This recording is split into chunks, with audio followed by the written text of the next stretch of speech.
So for this recipe, you're going to feed your sourdough starter in the morning, and then in the afternoon, you're going to start making your dough. You'll start with 100 grams of active sourdough starter, 30 grams of honey,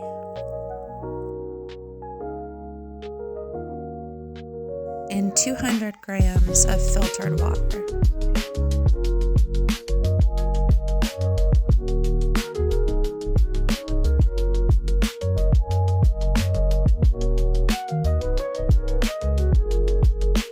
Then using your dough whisk, you're going to mix it together until you have a nice milky consistency.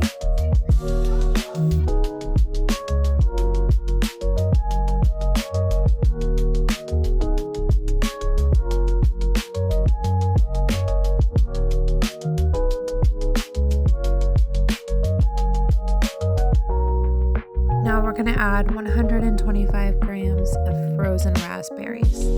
We're going to mix that all together.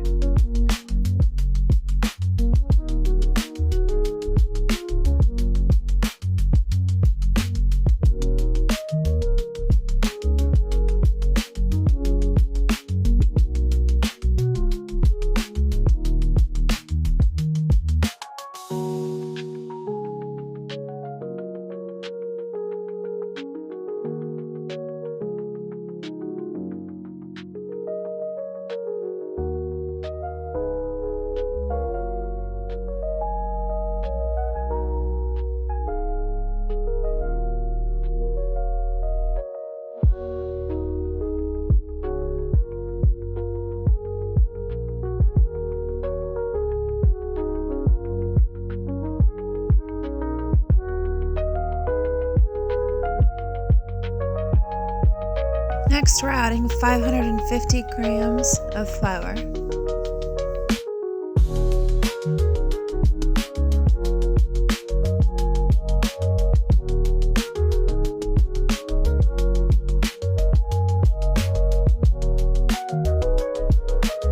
And 9 grams of salt.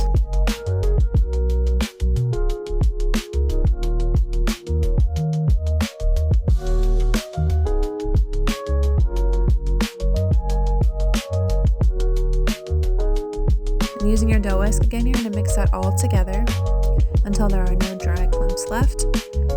This is going to be a little bit tougher than your typical sourdough because of all of the extra ingredients in there.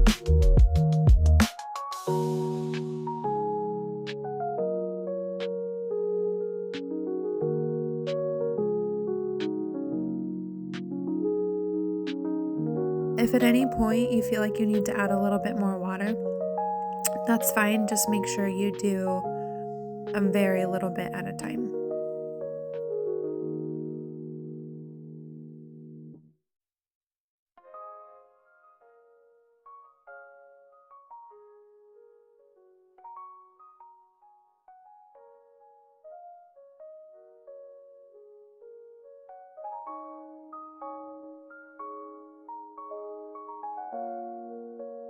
Also, don't be afraid to put down the dough whisk and use your hands if needed.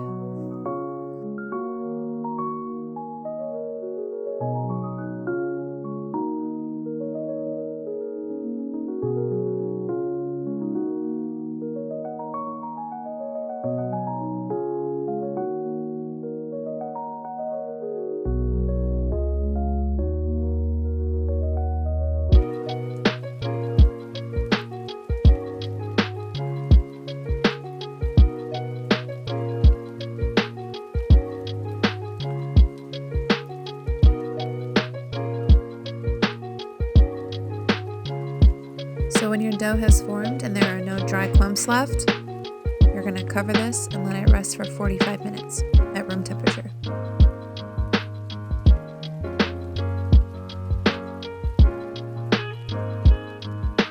After 45 minutes, your dough is going to look a little like this, and you're going to do your first round of stretch and folds. Just like typical sourdough, you're pulling from underneath the dough and gently folding over the top, turning the bowl in quarter turns. We're going to do 8 to 10 of these, and then you're going to cover it and let it rest for another 45 minutes.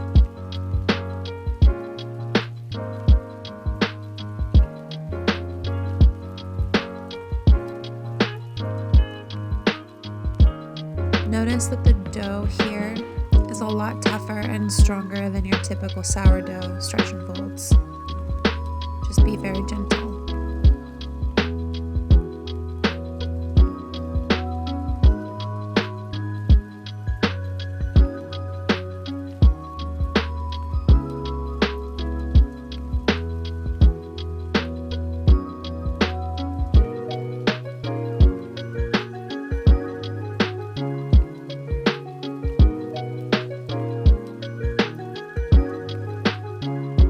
Altogether, you're going to do about 4 rounds of these stretch and folds with 45-minute breaks in between.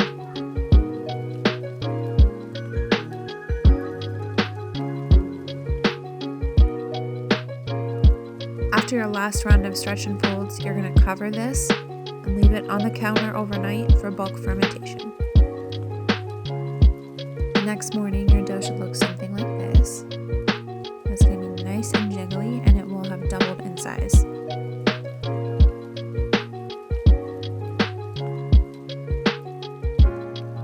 After turning your dough out onto a floured surface, you're going to gently stretch it into a nice long rectangle shape.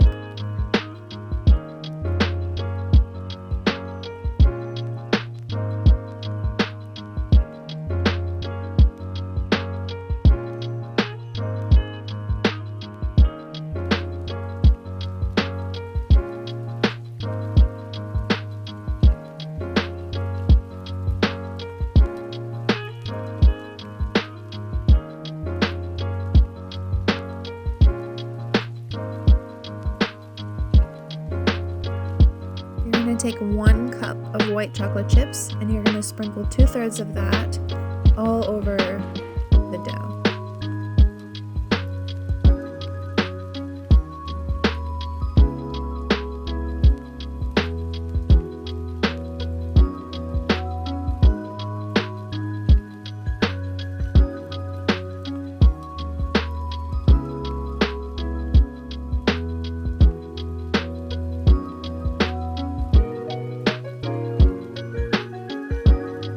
You're going to take the top down and fold it over the middle.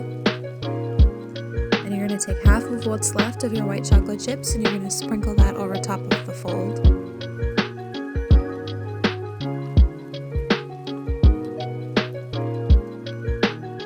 And you're going to do the same with the bottom, folding it up over the middle and sprinkling the white chocolate chips that you have left over the fold.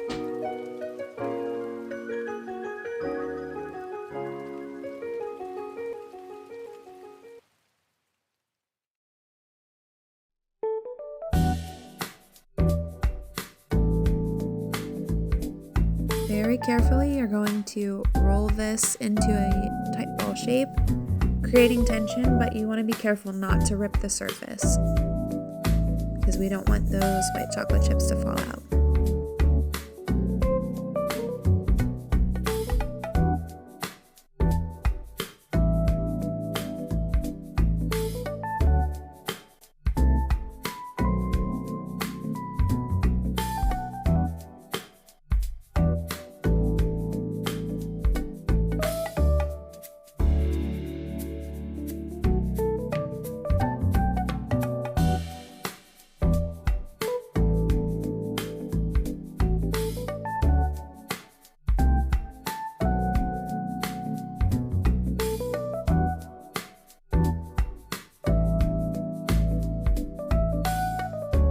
When you're done pre-shaping, we're going to place this seam side up in the banneton and we're going to let it rest for 5 minutes.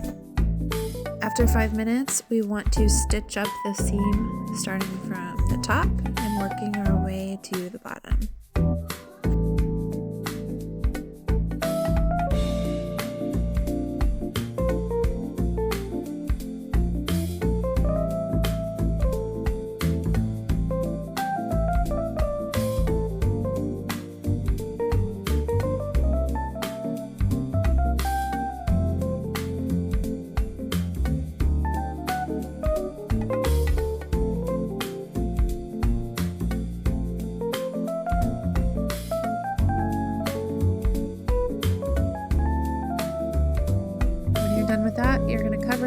place it in the fridge for 2 to 3 hours. When you're ready to bake, you're going to preheat your oven to 450 degrees. And you're going to turn your dough out from the banneton onto some floured parchment paper, and you're going to score it. Remember, when we score, we always do the decorative pattern first, followed by the expansion line. I'm doing a simple wheat stock here, keeping my blade relatively straight. And then when I'm ready for my expansion line, I'm turning my blade to a 45-degree angle and making a nice confident cut from top to bottom. I'm also going to try for a nice ear on my bread, so I'm going to go back into that same cut that I just made, and I'm going to make another cut directly under the surface of the dough.